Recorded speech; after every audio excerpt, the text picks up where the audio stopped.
You ever seen a ghost? Been abducted? Heard your name whispered from the other room when you're all alone? No, you say? Me either. But if you're like me, you're still fascinated by the paranormal. It seems everyone else has had an experience, and you want to believe it all. So why doesn't it happen to us? What does it all mean? How does it work? Is any of it real? Welcome to Paranorm Girl, a show that will attempt to answer these questions by taking the paranormal completely apart in search of proof. I'm not a blind believer, nor a hardened skeptic. I'm just looking for answers and willing to accept what I find. What's spooky with you? Of these, I am certain. I've had numerous experiences with this. Many can probably be chalked up to inaccuracies in memory and similar pieces of information blurring together. However, there are a few that I'm certain of. The first ME I ever experienced was the one that got me interested in the phenomenon. It was Chick-fil-A. For me, it was always spelled C-H-I-C, filet. I remember this quite clearly as I used to make a tired old joke about it being chic, a comment that wouldn't make any sense with the current spelling. If I were not so certain of making this comment numerous times, then I wouldn't be so rock steady in my assertion. However, I am, and I've been interested since. As I mentioned, there have been numerous others that can be chalked up to inaccurate information. However, there are two others that I'm very certain of. The first is the spelling of Flintstones. This seems a very minor and semantic detail. However, I distinctly remember a conversation in this very subreddit concerning the subject. The discussion concerned how some remembered it as being Flintstones as opposed to the spelling that I was familiar with, Flintstones. The people making the argument that Flintstones was incorrect cited the very obvious argument that spelling it as such didn't make any sense, considering the pun in the name. I looked this up at the time to make sure that the spelling was indeed Flintstones, and saw that it was. Lo and behold, that is no longer the case. The second is the spelling of Fruit Loops. The spelling had always been so for me, F-R-O-O-T. Until I saw a post here saying that the spelling was now F-R-U-I-T loops, citing a lawsuit forcing the company to change the name, I believe. Now, I couldn't believe this at the time and looked it up, finding numerous pictures and articles on the matter all spelling the name of the cereal as F-R-U-I-T. However, sometime later this change was reverted back to the original spelling. I made a point of memorizing this event and have stuck to it since, so I am reasonably certain that this recollection is not the result of faulty memory. As mentioned, there have been other times I have experienced this effect that I shall not mention here for brevity's sake. As to the cause behind this interesting phenomenon, I cannot speculate without diving into wild supposition. However, my own lived experience indicates that the effect is real for what it's worth. And as a result, I have questioned the nature of reality more than is probably healthy or indeed advisable. This effect has woken me up to the stranger side of existence somewhat. And ultimately, I am grateful for having experienced it.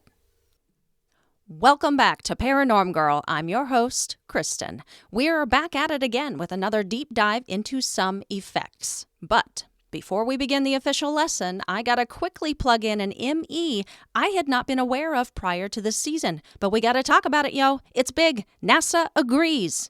Well, they don't think it has anything to do with this phenomenon. They just think it's interesting astronomy. This ME has come to my attention thanks to TikTok contributor Beady Eyes, who posted a video saying that she remembers our location in the Milky Way as being in the Sagittarius arm of the galaxy. Upon further online sleuthing, other folks do too. A lot of other folks. However, thanks to the one and only Mandela Effect, now people who thought this are discovering that no, we are located in the Orion arm. A few had noticed this change previously, but now, due to a recent discovery by NASA scientists, the paper they wrote on it, and the article they put out discussing it, more folks are becoming aware of this relocation. What was the discovery, you might be asking? Why, it's just a little break in the Sagittarius arm of our galaxy. Exactly where we had supposedly been previously located. No biggie, I'm not hyperventilating, you're hyperventilating. A previously unrecognized feature of our galaxy, scientists at NASA have discovered the first major structure of stars and star-forming gas clouds sticking out of the Sagittarius arm, oriented in such a way that it is dramatically different than the rest of the arm. They're saying that there is still much that remains unknown about said structure, as it is incredibly difficult to see fully from Earth's vantage point inside of the galaxy. In the article I included below, they keep referring to it as a new structure and say there is quite a bit of complexity in the region of it that has never been apparent before. The astronomers who study this stuff don't understand what causes spiral arms to even form in galaxies like ours, but they do understand, based on their study and measurement of individual stars in motion, that the stars found in this recently discovered structure likely were formed at around the same time. One of the paper's co-authors, Robert Benjamin, who is an astrophysicist at the University of Wisconsin, says, "This structure is a small piece of the Milky Way, but it could tell us something significant about the galaxy as a whole." You think, Robert? There are people who believe we used to be located in that structure you're writing about.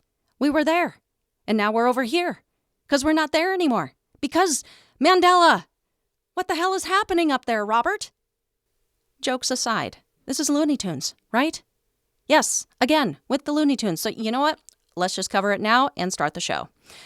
The ME concerning this one is a spelling change. Numerous people report the tunes part of this to be spelled with the two O's, which makes sense due to the entire show being made up of cartoons.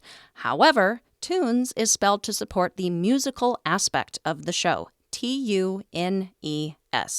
Skeptics of this one claim it is a confusion with the show Tiny Toons, which is spelled with the two O's, and that's a fair argument. But as you may recall from the Residue episode, I mentioned there was a ton of evidence supporting the alternate spelling of Looney Tunes.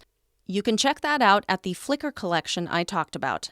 I will say, even with all of those Residue examples, this is going to be one of those effects that can maybe too easily be explained away under the mistaken memory column. If we consider the mistake one could make confusing it with the spelling of Tiny Toons, and also the expectation effect one could have because the show is a cartoon itself, I think you're picking up what I'm putting down. But another cartoon you may have already been aware was a hotly debated Mandela effect is Curious George. The alternate memory is that George at one time had a tail. Currently, he clearly does not. That film I covered called The Mandela Effect actually hinges a bit on this ME. In the beginning of the film, we see the daughter grabbing her stuffed Curious George, holding him by his tail as she walks towards the water. If you hadn't already been aware of this effect, this might have been something you would have missed, as the change at the end is very subtle. But at the end, we then see the girl grabbing the tailless stuffed animal by the arm as she walks away. That was another part to this film that I really appreciated. There was some Easter eggery throughout the film, but even in that very first scene, they were expecting a certain amount of knowledge on the subject from their audience. As a consumer of the work, you were either going to catch it or you weren't, which can be another explanation why it has such a low rating, because a lot of people may not have been aware of that deeper level to it. All right, so what's the skeptical side to this one? What is the possible reason we would misremember? Ultimately, it doesn't really make sense that George would have a tail, does it? He's a chimp, an ape. They do not have tails. But, as is the case with hundreds of other MEs, a logical reason why something shouldn't or wouldn't be a certain way in the first place isn't synonymous with the reason we are having the altered memory. That's not an answer. Okay, so, it's a false memory. Okay, I would agree.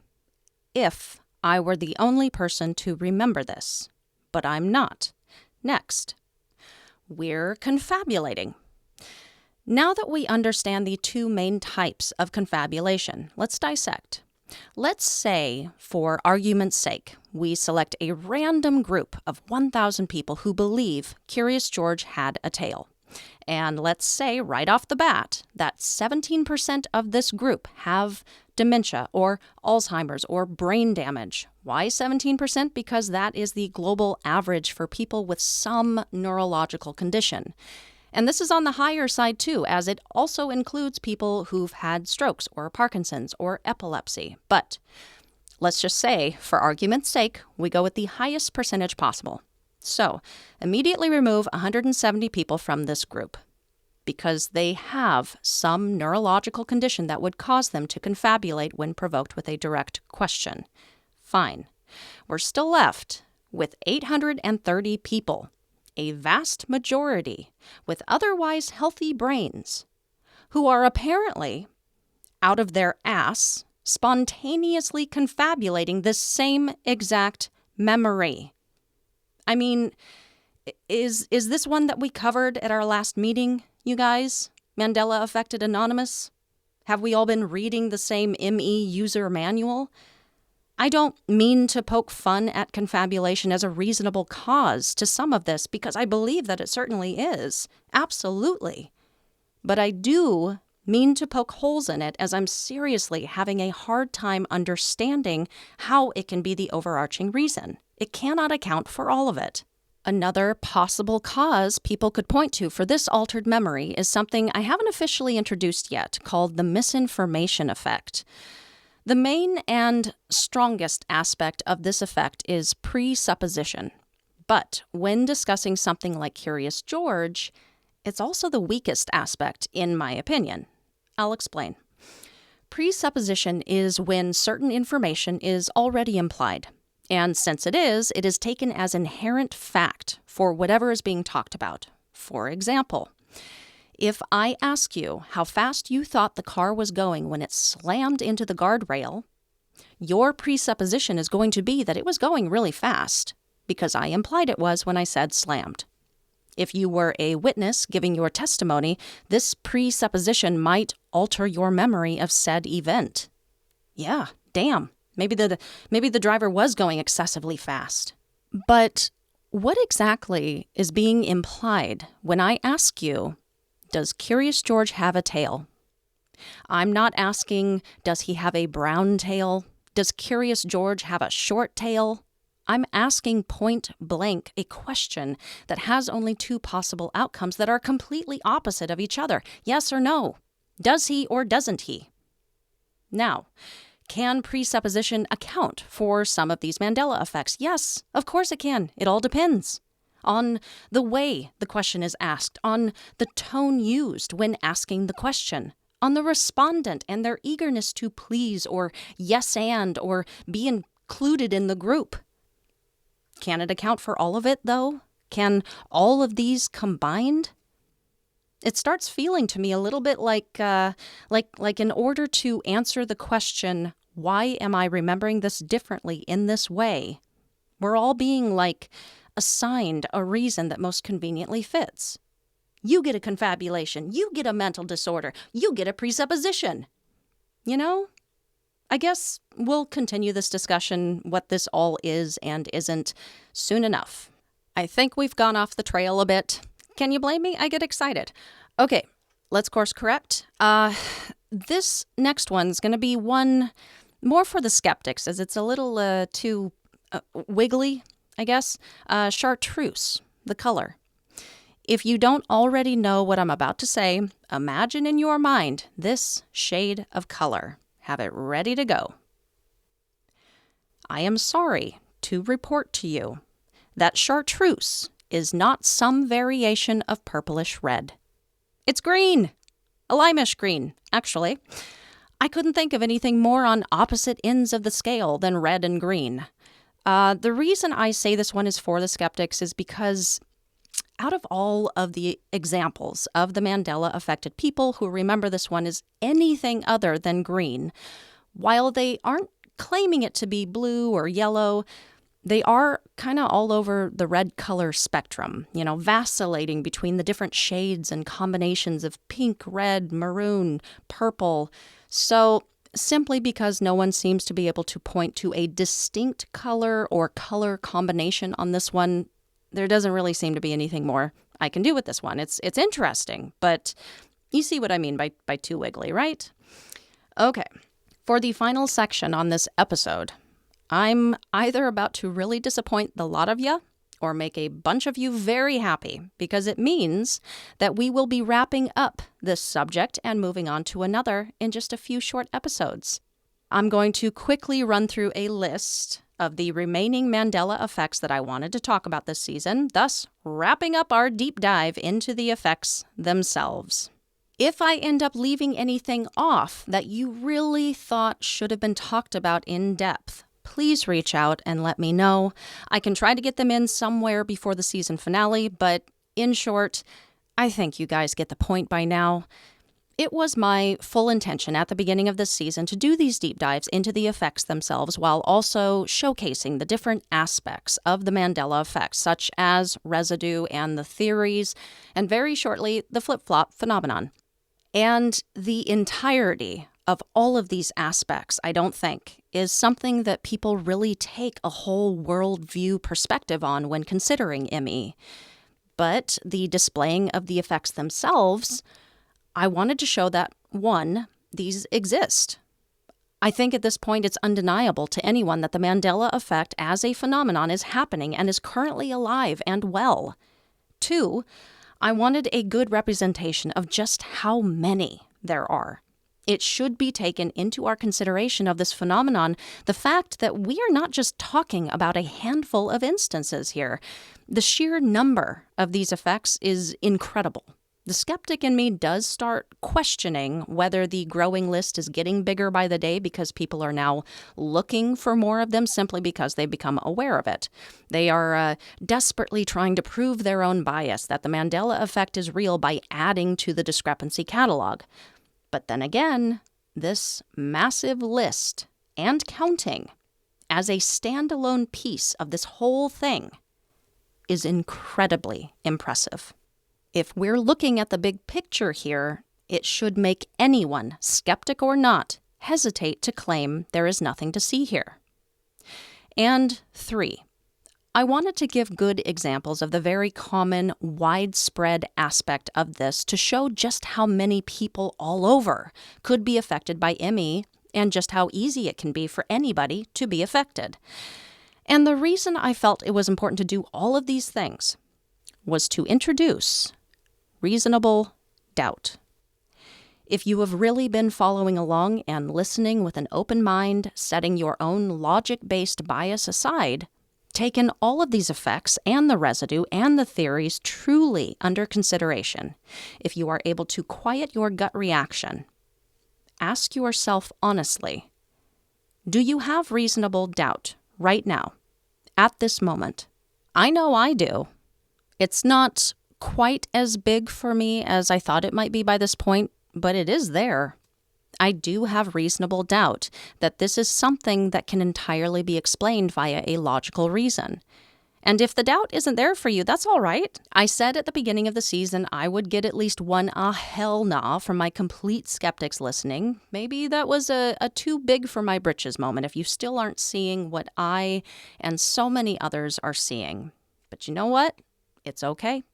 Throughout this show, there are going to be subjects that I am going to call bullshit on. This is just that for you. And since I'm saving my own gathering of facts and examining all that I've learned into one place until the finale, my jury is still out. I may end up on that side of this phenomenon, and that is okay too. Ultimately, going all in or remaining all out of these subjects is not the point of this podcast. It's just the icing on the cake. We're just here to learn about it. So let us continue doing just that. I present to you my honorable mentions. In honor of my past status as an actor and my general love for all things cinematic, here are some television, movie quote, and entertainment-based effects. "Fly, my pretties, fly!" was never said by the Wicked Witch in The Wizard of Oz. "I see white people" was never said in Scary Movie. And I mentioned it before, but it stuck with me. The line, "If you build it, they will come," is actually, "If you build it, he will come," in the movie Field of Dreams. Great movie. Mr. Rogers' famous intro song goes, "It's a beautiful day in this neighborhood." No! I am your father, would be the correct way to say that line from Star Wars. The song that never ends, quite literally, is the song that doesn't end in Lamb Chop. We're gonna need a bigger boat? No, you fools! Clean your ears out! It's you're gonna need a bigger boat. Alice in Wonderland has a rather famous line that now no longer exists. The interesting part with this one is the massive amount of residue from other TV shows and songs and movies. The line spoken by the Cheshire Cat in the tree is often remembered and quoted as, "We're all mad here." If you watch that original cartoon nowadays, the line is, "Most everyone's mad here." Another famous one from Disney is from Snow White and the Seven Dwarfs. Most everyone, I don't care who you are, remember the line distinctly as, "Mirror, mirror on the wall." However, the small but aggravating change replaces a word in the famous line, instead making it "magic mirror on the wall." Not sure if this can actually be counted as residue, but there were children's books and plays written with their versions of what the evil stepmother says as the former, more commonly remembered line. It gets a little convoluted when we could all just be talking about whether we're remembering the line said in the book version versus the line spoken in the actual movie. This ME remains in the honorable mentions list as there are those who do recall it, incorrectly or no, as being relayed as mirror, mirror in the animated film itself. And think I mentioned this one in passing, but it's one of my favorites. I've said it myself in real life. Nowhere in Silence of the Lambs exists the line, "Hello, Clarice." Good Lord, that one weirds me out. Ed McMahon did not do a commercial for Publishers Clearinghouse. With the oversized check and the balloons and the showing up to some stranger's house to give it to him, he was a spokesman for American Family Publishers, but what's strange is that he did not do a commercial for them either, where he held the check or balloons or showed up to people's homes in order to give it to them. So why do we remember these commercials starring Ed McMahon? It's a strange one, right? Only peeps of my age and older might get that one, feel odd about it. Also peeps of my age, but probably a little older, might be able to partake in this next effect. Bruce Springsteen's famous cover photo on the album Born in the USA. White t-shirt, jeans, hugging them sweet little buns, standing in front of the stripes of the American flag. Many people recall that hanging out of his right back pocket is a bandana. Expectation that it should be a bandana is attributed to this one, especially since he's wearing one in the music video and he also often wore one when he was performing. But it is actually just a folded up red baseball cap. And while we're on the subject of music, the famous song by Queen called "We Are the Champions." I used to belt this song at the top of my lungs when I was a kid. I don't know why. I didn't even know the band who performed it. I just liked it, I guess. I and so many others are Mandela affected with this one, singing the last verse of this song incorrectly. We are the champions, no time for losers, 'cause we are the champions. And then that is where it ends. There's no final of the world. Leaves us wanting more, doesn't it? One more entertainment-based ME, and we'll move on. A lot of folks are already aware of this one, but it's so insane to me still. Risky business. Tom Cruise's character slides out into the open doorway dressed in nothing but socks, a white button-down shirt, and sunglasses. God damn it, no he doesn't. The white shirt is now pink, and no sunglasses can be found on his person. What the frick, man? Halley's Comet is actually Halley's Comet. Mona Lisa is now smiling in her famous painted portrait. Thanksgiving does not fall on the third Thursday of November, but the fourth, at least as of 1941, when President Roosevelt signed the bill into existence, whether it was the final Thursday or second to final Thursday of the month. It is fair to say this ME might have been like carryover from prior to 1941 and people simply carrying on with the idea it was an entirely different Thursday, passing the knowledge down to new generations, and so on and so forth. Neil Armstrong did in fact die in 2012, which surprised many long after the fact. An interesting variation on the growing list of public figure deaths being Mandela'd, where the figure in question actually was already dead when people thought he was still alive. Almost there, folks. Hang in there. Some quick misspelling mishaps. Oscar Mayer is spelled with an A instead of an E. Wonder if that also means I'm pronouncing it incorrectly as well as spelling it incorrectly. Oscar Mayer? Mayer? Cheez-Its is just Cheez-It. No Z, babes. And J.C. Penney. This is another one that's just going to bug me forever and ever and ever. There's supposed to be an additional E right before the Y. J.C. Penney. And lastly, one more entertainment-based one. I lied. Sorry about it. C-3PO has one silver leg. Did you know this? Any die-hard Star Wars fans want to pipe in here? Tell me that you knew this and totally noticed this all along. Tell me how I could have missed this in an entire trilogy I watched multiple times as a kid.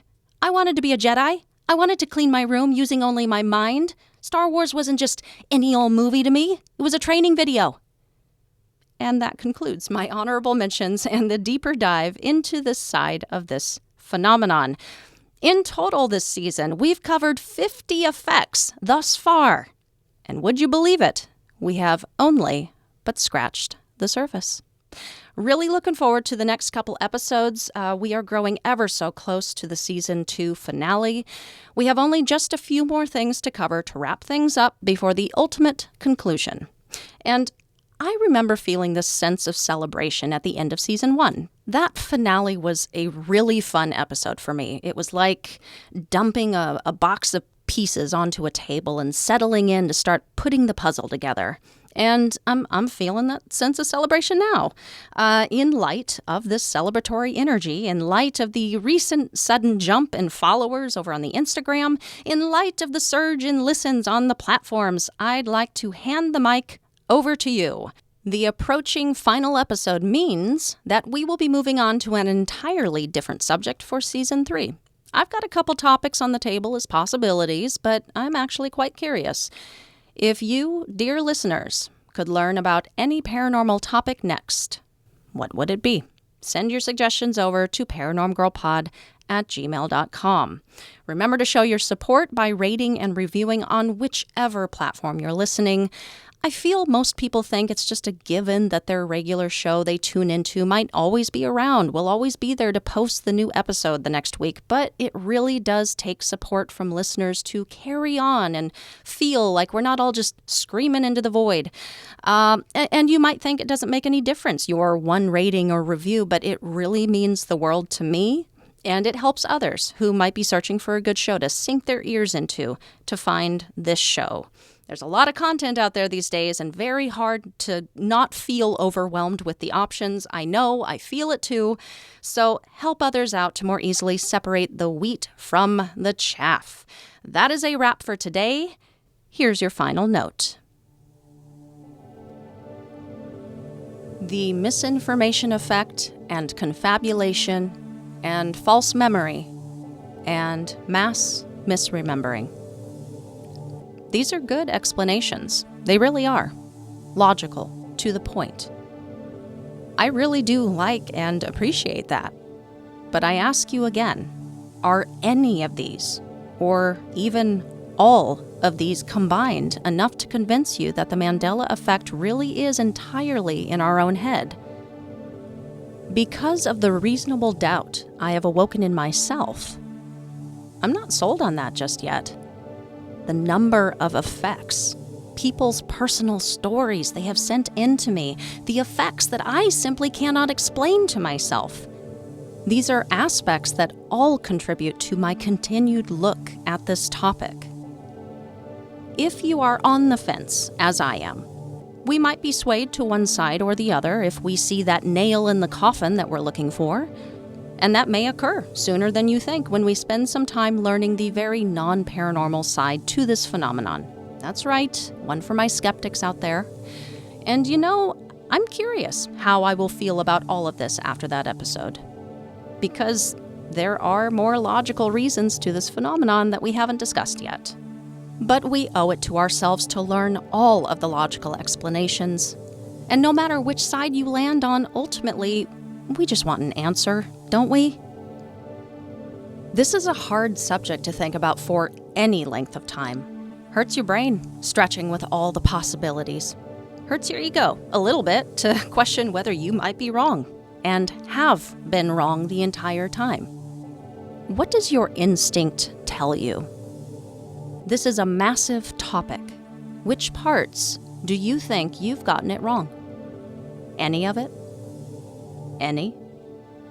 At all? If you're a full-on believer, you innately know that your instinct transcends knowledge, as Nikola Tesla so eloquently put it. We have finer fibers that enable us to perceive truths when logical deduction or any other willful effort of the brain is futile. Smart guy. Deeper than I was expecting. But you guys have been proven wrong before, haven't you? You know how that feels. You know how to own up to it, yeah? If you're a full-on skeptic, your reality is completely based in fact, hard evidence, proof. These are valuable expectations in order to reach a deduction. If you can't feel, taste, hear, see, smell it, if it hasn't been peer-reviewed, if it doesn't have the 100% backing of the scientific community, then it's non-existent, right? A non-issue. Because we all know that nothing exists outside of our five senses, that no idea before its time finally got its day in the sun embraced by academia, and that the scientific community has always known, currently knows, and will always know everything that there is to know. Right?